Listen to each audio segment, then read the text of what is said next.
दिन में कई बार नाक तो बंद हो जाती होगी इससे, धुआं सूंघते सूंघते। हाँ, क्या होता है? सिर बहुत दुखता है, सिर दुखता है। अच्छा, और सर्दी भी होती है। सर्दी भी होती है, आंखें लाल हो जाती होंगी। आंखें लाल अच्छा, हो जाती हैं। तो इसकी दवाई करवाती हो? नहीं नहीं नहीं। क्यों? ऐसे ही चल जाता है? ऐसे कहीं करा, पैसा का तो दवाई करा। अच्छा। देखा आपने, जिंदगी की जद्दोजहद ऐसी है कि आधी आबादी का खुद पर ध्यान ही नहीं है। सांस लेने के लिए साफ हवा है तो बहुत जरूरी, लेकिन पेट पालने की मजबूरी इस बुनियादी जरूरत से बहुत ज्यादा बड़ी है।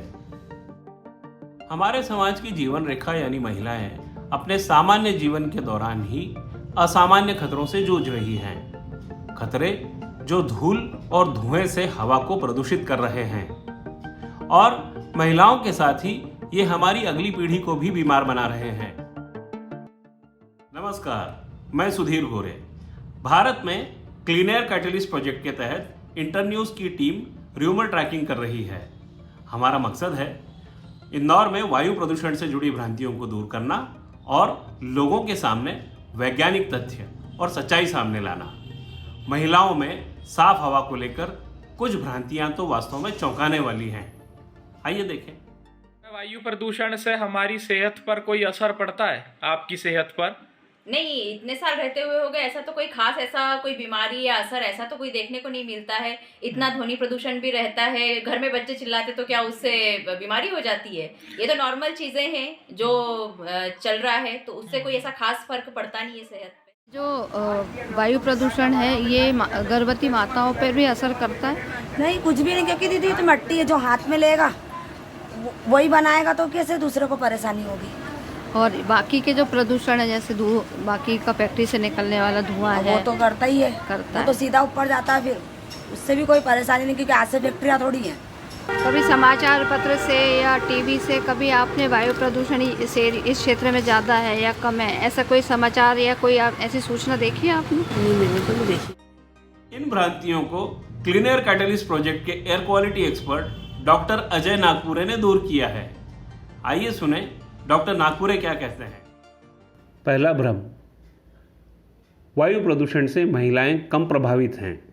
वायु प्रदूषण का प्रभाव विभिन्न उम्र के लोगों को और विभिन्न प्रकार के जेंडरों को प्रभावित करता है, और यह हो सकता है कि जो व्यक्ति या जो महिलाएं कमज़ोर हैं उन पर इसका प्रभाव ज़्यादा हो।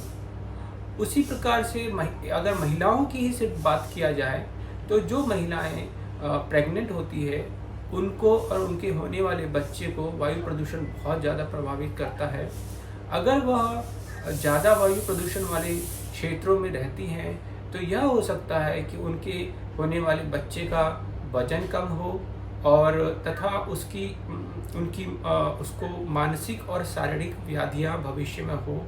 दूसरा भ्रम, कामकाजी महिलाएं वायु प्रदूषण से ज़्यादा प्रभावित होती हैं। अध्ययन में पाया गया है कि हमारे देश में महिलाएं वायु प्रदूषण से ज़्यादा प्रभावित है, क्योंकि वह ज़्यादा समय किचन में व्यतीत करती हैं। ज़्यादातर वह जो है कि पैदल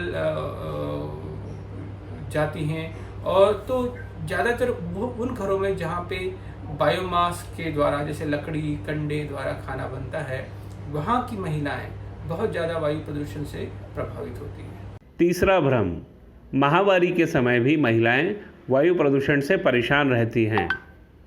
देखिए, माहवारी के समय वायु प्रदूषण का असर ज़्यादा होता है। इस विषय में तो अभी तक कोई भी अध्ययन उपस्थित नहीं है, परंतु यह जरूर पता है कि महिलाएं जो कमज़ोर होती है, जिन्हें फेफड़ों की परेशानियां होती हैं, वह वायु प्रदूषण से ज़्यादा प्रभावित होती हैं। चौथा भ्रम, खाना पकाने के लिए लकड़ी कंडे का उपयोग प्रदूषण नहीं फैलाता।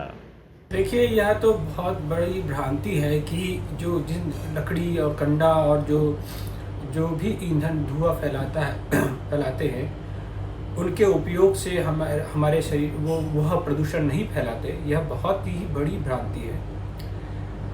वास्तव में जो बाहरी प्रदूषण होता है, जो जिसे हम एम्बियंट एयर पोल्यूशन कहते हैं, जो बाहरी वातावरण का जो प्रदूषण है, उसकी तुलना में जो घरों में जो लकड़ी से खाना, जिन घरों में लकड़ी से खाना या मिट्टी के तेल या फिर कोयले से खाना बनता है, उसकी तुलना में घरों के अंदर प्रदूषण 5 से 10 गुना ज़्यादा होता है। दरअसल वायु प्रदूषण को लेकर ऐसे ही भ्रम कुछ और भी हैं। हम वीडियो के जरिए आपको हकीकत बताते रहेंगे, क्योंकि सही सूचना पाना आपका अधिकार है। धन्यवाद।